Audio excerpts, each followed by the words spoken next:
Hello बच्चों, उम्मीद करते हैं आप लोग अच्छे होंगे। तो जैसा कि आप जानते हैं कि मैं आपको मैथ पढ़ाता हूं अभी के लिए, और हम लोग पढ़ रहे थे फैक्टर एंड मल्टीपल। हमने आपको फैक्टर पढ़ा दिया था, अब मैं आपको लेके चल रहा हूं मल्टीपल के ऊपर। आज मैं थोड़ा बहुत आपको मल्टीपल समझा देता हूं, फिर इससे संबंधित जितने भी इंपॉर्टेंट क्वेश्चन होंगे वो थर्ड पार्ट में मैं डाल दूंगा। तो बच्चों, हम आज पढ़ने वाले हैं मल्टीपल के बारे में। तो आप कहोगे सर ये बताइए आप हमको, ये मल्टीपल कहीं कहीं मल्टीप्लाई जैसा लग रहा है। हमने बोला हाँ, तो दोस्त मल्टीप्लाई का ही बदला हुआ रूप है, मल्टीप्लाई का ही बदल कर लिखा हुआ रूप है मल्टीपल, जिसको गुणज कहते हैं। देखिए बच्चों, मल्टीप्लाई माने होता है गुणा, लेकिन मल्टीपल माने होता है गुणज। इसकी हिंदी में ही इसका नाम छुपा है। अगर प्यार से आप गुणज के बारे में समझें तो देखिए बच्चों, किसी भी शब्द के पीछे अगर ज लगा हुआ मिल जाए तो समझ जाइएगा कि ज का अर्थ होता है जन्म लेने वाला। जैसे मैं लिखूं नीरज। देखिए नीरज, नीर माने पानी, ज माने जन्म लेने वाला, पानी में जन्म लेने वाला, अर्थात कमल। जैसे मैं बोलूं सरोज, जैसे मैं बोलूं जलज, जल धन ज माने जन्म लेने वाला। जैसे मैं बोलूं पंकज, पंक माने कीचड़, ज माने जन्म, कीचड़ में जन्म लेने वाला कमल। तो मेरे बच्चों, जैसे ही आपको ज किसी भी शब्द के पीछे ज दिखे, ज अवयव दिखे, आपने बोला है सर, आपने क्या बोला? मैंने बोला अवयव यानी एलिमेंट। क्या सर? हमने बोला हाँ। जैसे ही ज एलिमेंट दिखे आप समझ जाइएगा कि इसका मतलब होता है जन्म लेने वाला। जैसे अंडज, अंडा से जन्म लेने वाला। बच्चों, तो जैसे ही ज हटाएंगे बनेगा गुड़। अब गुड़ का तो कोई मतलब होता नहीं है। हाँ, विराट भले ही गुड़ कुल खा जाते हो एक दिन में 10-10 ठो, 15-15 ठो। गुड़ का मतलब हुआ यहाँ पे गुड़ा, गुड़ा से जन्म लेने वाला। बच्चों ध्यान से सुनो रे बाबा। जैसे मैं आपसे बोलूं कि 15 एक नंबर है, आपने बोला हाँ सर 15 एक नंबर है। हमने बोला यार बताओ, क्या 15 किसी से जन्म लेकर बना है क्या? हाँ, आपने बोला हाँ सर जी, 15 का जन्म हुआ है 5 और 3 को मिलाने से। जब इन दोनों को आपस में गुणा में लिखेंगे ना तो 15 निकल जाता है।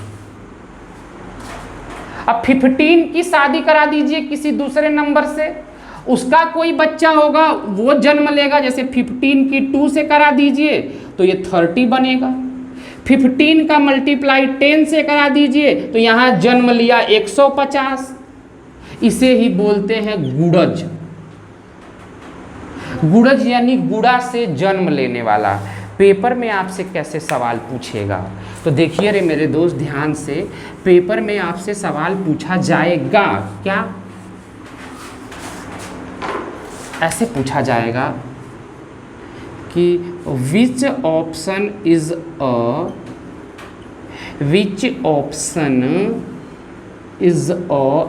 N example of,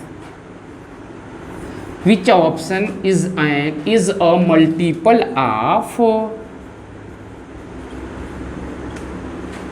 18?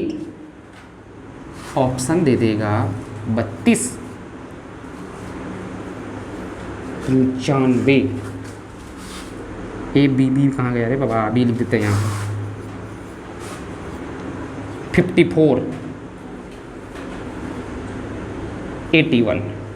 पेपर वाला कहेगा बताइए इस 4 ऑप्शन में से कौन सा ऐसा ऑप्शन है जो 18 का गुणज है, यानी 18 के बच्चे का नाम बताइए। इनमें से कौन सा ऐसा बच्चा है जो 18 का है, 18 से जन्म लिया है। यह पता करने के लिए कि उसमें से कौन 18 का गुणज है, या जो भी नंबर यहाँ होगा ये पता करने के लिए इस नंबर का इनमें से सभी प्रत्येक ऑप्शन में 18 का डिवाइड करा दीजिए। 18 जिसको पूरी तरह से काट देगा वही उसका बेटा होगा। 32 कटेगा नहीं, 95 कटेगा नहीं, 81 कटेगा नहीं, 18 काट देगा 54 को। कितनी बार में काटता है बच्चों? 18 3 जा। बोलो मेरे दोस्त, क्या बात समझे?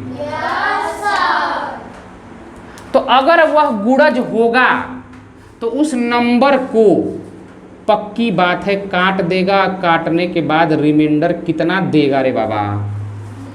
0। चलो रे दोस्त, अब मैं आपसे कुछ और सवाल पूछता हूँ। जैसे पेपर वाला आपसे कहेगा, ये मुन्ना, पेपर वाला कहेगा कि बताओ 6 के कुल कितने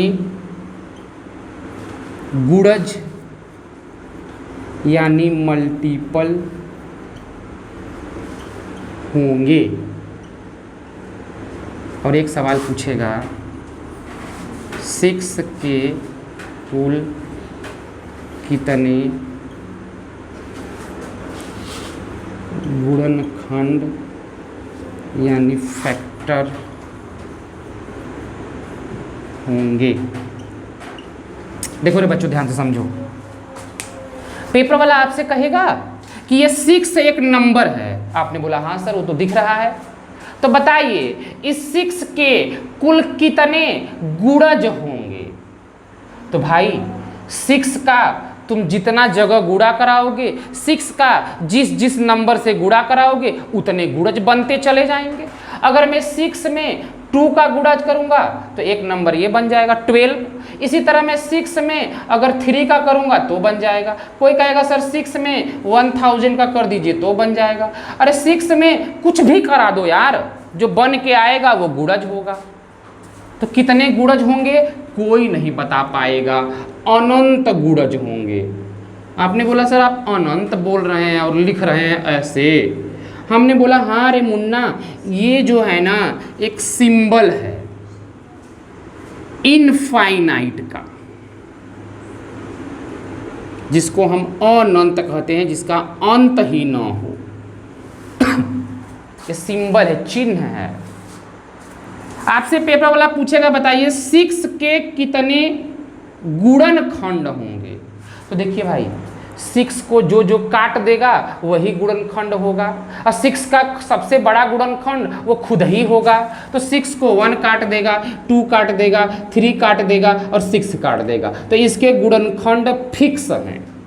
तो एक बार पेपर में पूछ लिया था ट्रू और फॉल्स में, क्या पूछ लिया था कि बताइए क्या गुणनखंडों की संख्या निश्चित होती है? क्या किसी भी नंबर का गुणनखंड एक फिक्स मात्रा में होता है? क्या ये सही बात है?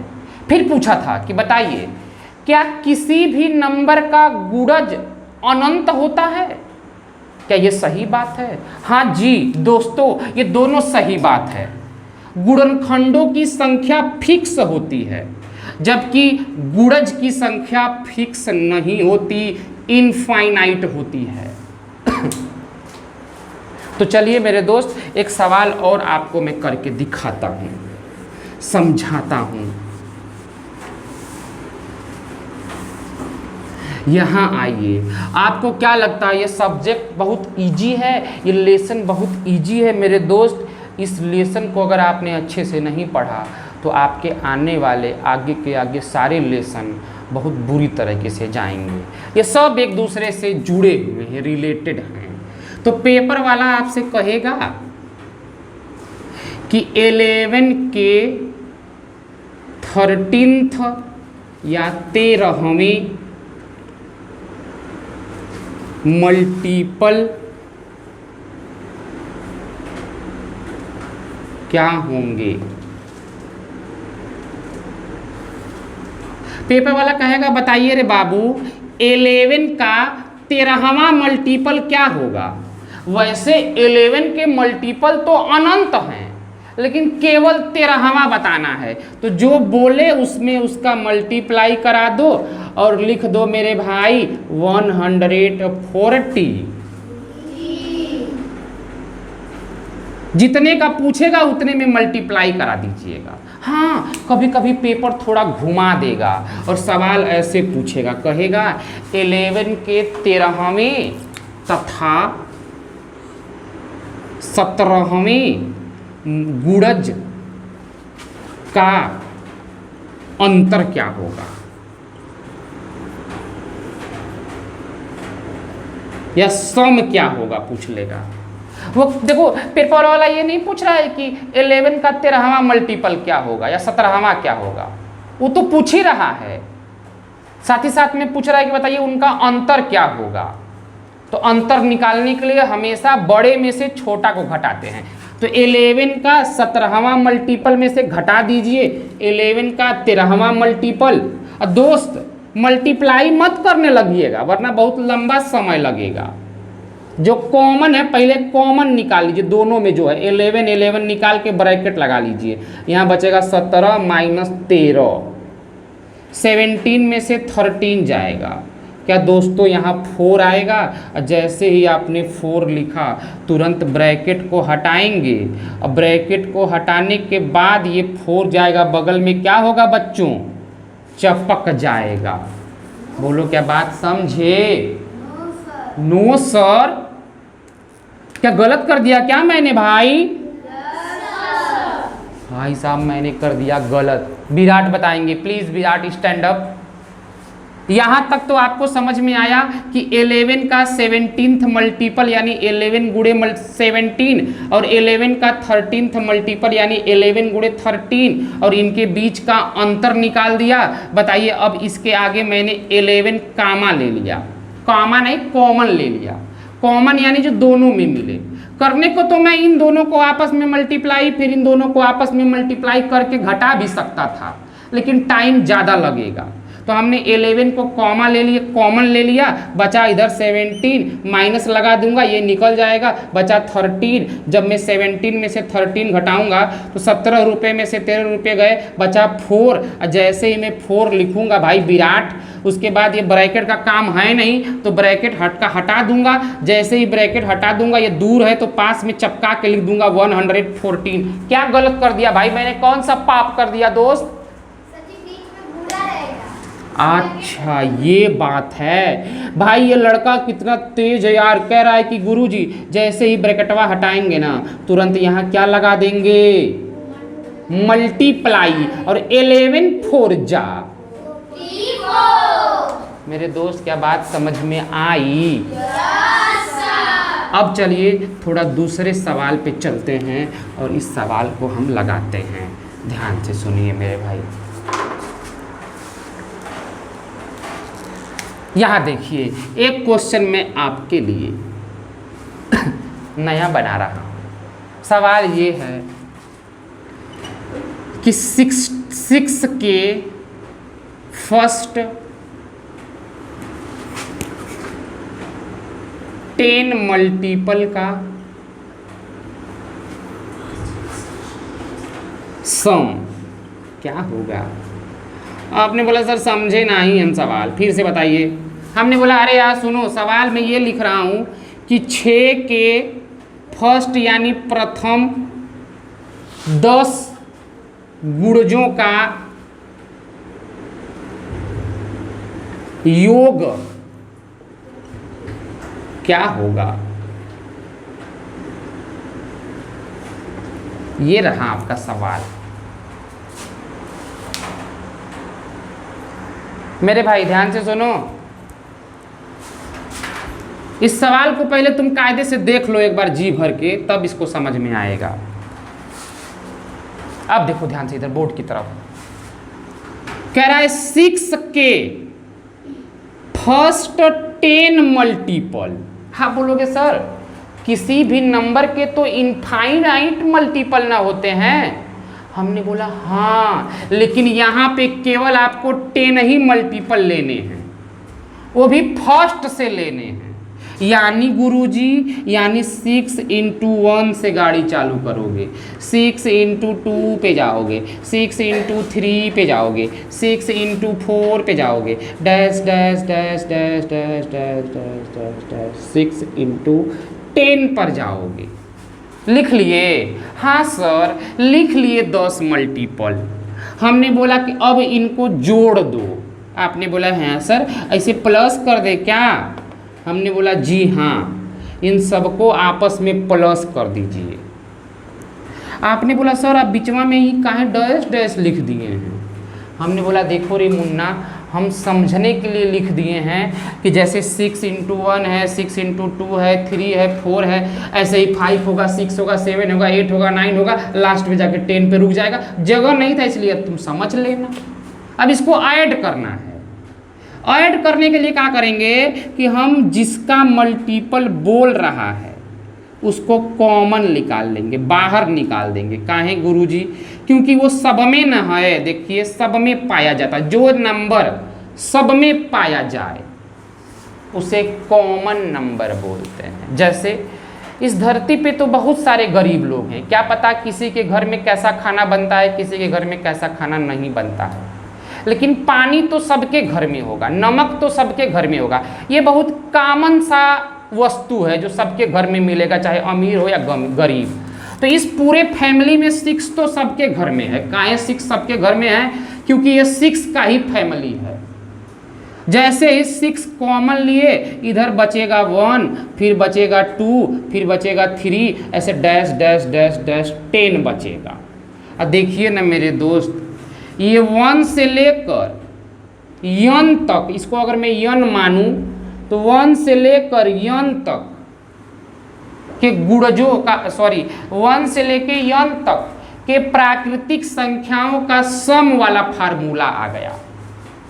तो क्या करते हैं ऐसे सवालों को लगाने के लिए? जहां गाड़ी रुक रही है उसको लिख लेते हैं, यानी 6 तो रहेगा ही रहेगा, ब्रैकेट लगा देंगे। 10 जहां गाड़ी रुके वहां लिख लो, उसमें 1 को जोड़ के लिख लो, बटे में 2 लिख लो, और 2 से 1 काट दो 3 बार में, बहरमा वाला। काहे गुरुजी? अरे बाबा यहाँ मल्टीपल ना होगा, मल्टीप्लाई ना होगा, 2 से 3 बार में कटेगा। 11 3 जा 33 और 1 के 0 लग जाएगा, ऐसे चपका देंगे। बोलो यार बच्चों क्या बात समझे?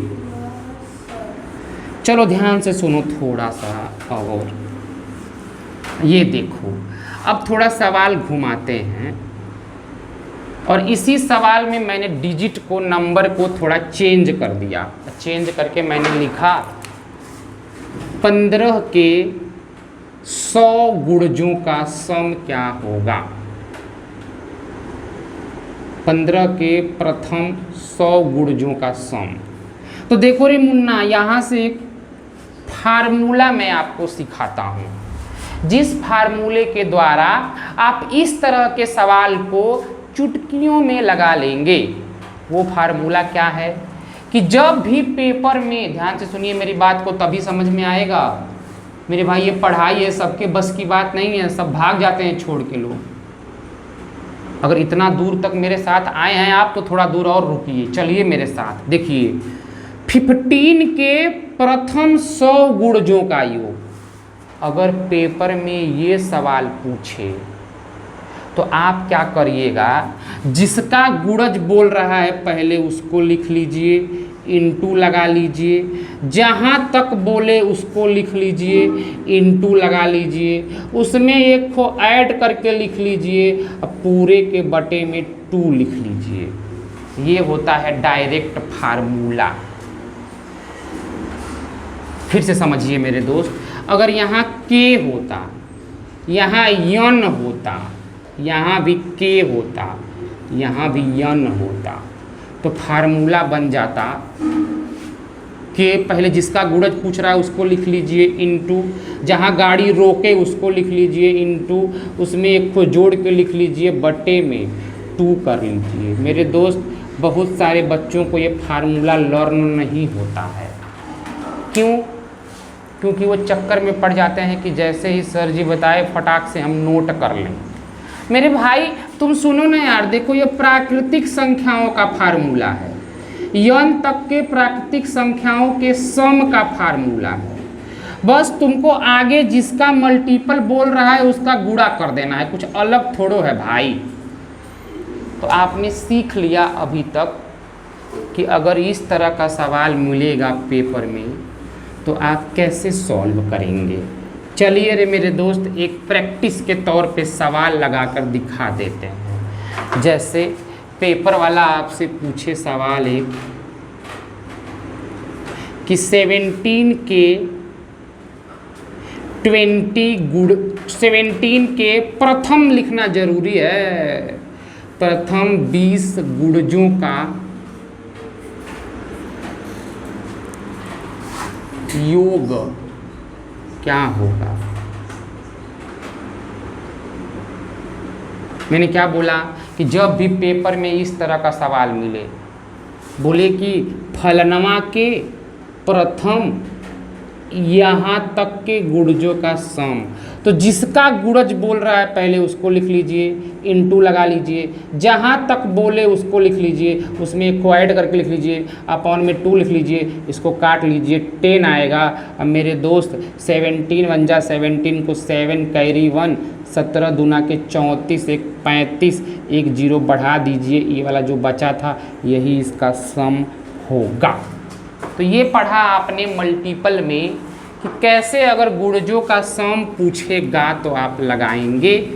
आगे चलते हैं बच्चों पार्टियों, और सुनिए मेरे भाई, पेपर वाला सवाल आपको थोड़ा सा घुमा के दे देगा। कैसा देगा देखिए, कहेगा पेपर वाला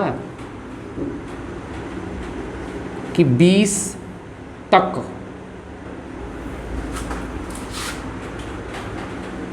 3 के कुल कितने गुणज होंगे। इस बार आपसे ये नहीं बोला है कि 20 के प्रथम 3 गुणजों का योग। देखिए मैं वैसा लिखा नहीं हूँ, अपने दिमाग से वो पिक्चर हटा दीजिए कुछ देर के लिए। इस बार सवाल बदल गया है। पेपर वाला कह रहा है गुरुदेव आप नंबरिंग पढ़े हैं? हमने बोला हाँ यार पढ़े हैं। क्या पढ़े हैं? 20 तक पढ़िए। हमने बोला 1 2 3 4 5 6 7 8 9 10 11 12 13 14 15 16 17 18 19 20 पढ़ लिया। बोलो। आपने बोला गुरुदेव आपने 20 तक नंबरिंग लिख लिया? हमने बोला हाँ जी लिख लिया मैंने। आपने बोला सर अब बताइए कि इसमें ऐसे कितने नंबर है जो 3 से कट जाएंगे? हमने बोला पहले तो खुद ही 3 होगा, फिर 6 होगा, फिर 9 होगा, फिर 12 होगा, फिर 15 होगा, फिर 18 होगा। आपने बोला कितने आए सर? हमने बोला 1 2 3 4 5 6। हाँ तो 6 होंगे ऐसे गुणज जो 20 तक होंगे और 3 के होंगे वो। आपने बोला सर जी ऐसे अगर पूछ लेगा तब कि 200 तक 3 के कितने गुणज हैं, तब तो हम ऐसे गिनते रहे ना कायदे से, तब बड़ी लंबा समय लगेगा सर जी। हमने बोला हाँ जी लगेगा बड़ी लंबा समय। तब सर? हमने बोला देखो अगर पेपर में इस तरह का सवाल आपसे पूछे ना तो मेरे भाई सुनो ना, पेपर में अगर इस तरह का सवाल पूछे ना, जैसे 20 था तो 20 का पूछा था, तो तुमको ना इसमें लिखने की ज़रूरत नहीं है। तुम क्या किया करो, जिस नंबर तक पूछे उस नंबर में 3 का डिवाइड करा दो ऐसे, और डिवाइड कराने पर जितनी बार में वो जा रहा है कोशिएंट को पकड़ लो और यही इसका आंसर होता है। हमने बोला रिमाइंडर? आपने बोला नो सर रिमाइंडर को छोड़ दीजिए। हमने बोला दशमलव में ले जाए का? आपने बोला नो सर दशमलव में मत ले जाइए, एक ही बार भाग दिलवाइए, जो गया कोशिएंट का आंसर बनाइए, रिमाइंडर छोड़ दीजिए। हमने बोला समझे नहीं यार हम तुम्हारी बात। आपने बोला सुनिए सर अभी समझाते हैं। देखिए सर, जैसे आपसे पेपर वाला कहे कि 50 तक 3 के कुल कितने गुणज होंगे। तो 50 को लिखिए, 3 का डिवाइड कर दीजिए, 3 6 के 18 कर दिया डिवाइड। हमने बोला हाँ यार 2 रिमाइंडर बच गया। सर रिमाइंडर को छोड़ दीजिए, यही इसका आंसर होगा, यानी 16 गुणज होंगे 50 के नीचे जो 3 से कट जाएंगे। आपने बोला अच्छा सर। कोई कहेगा सर जी ये बताइए अगर पूरी तरह से कट जाएगा तब तो? हमने बोला कोई दिक्कत नहीं, तो और अच्छी बात है। आपने बोला जैसे सर? हमने बोला देखो हमने 20 तक 3 के कितने गुणज निकाले थे? आपने बोला 6 निकाले थे सर 20 तक। हमने बोला ऐसा करो ना 20 मत लिखो, 21 लिख दो। 21 तक 3 के कितने गुणज हैं? तो 21 में 3 का भागा दो, 3 7 21, 7 बार में चल गया, रिमाइंडर बच गया 0। तो रिमाइंडर को छोड़ो, यही एक आंसर होगा। भाई 20 तक तो 6 थे ही थे, 21वां जो आया वो भी 3 से कट जाएगा, यानी 21वां नंबर भी 3 का गुणज होगा, यानी अब हो जाएगा 7। सुनो मेरे भाई ध्यान से सुनो, लेकिन क्या लगता है पेपर वाला ऐसे सवाल देगा?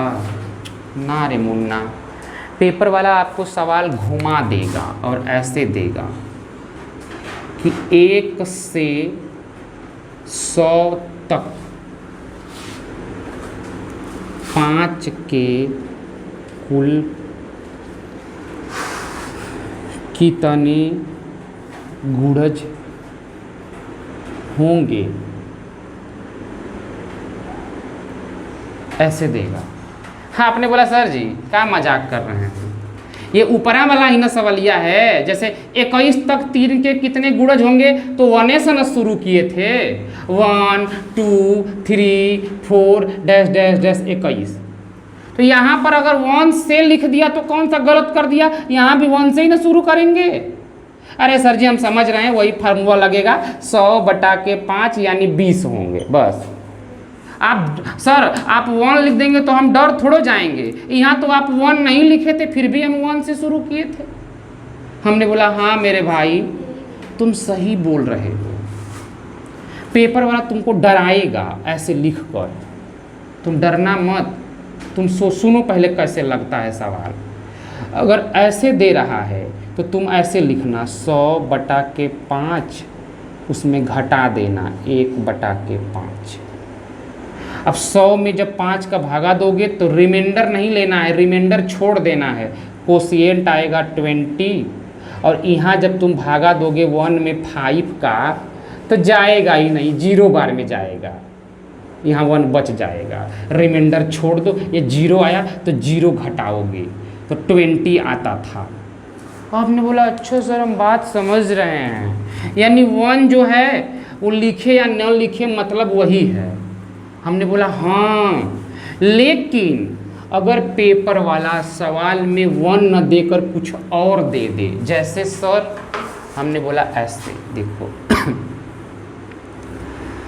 63 तथा 150 तक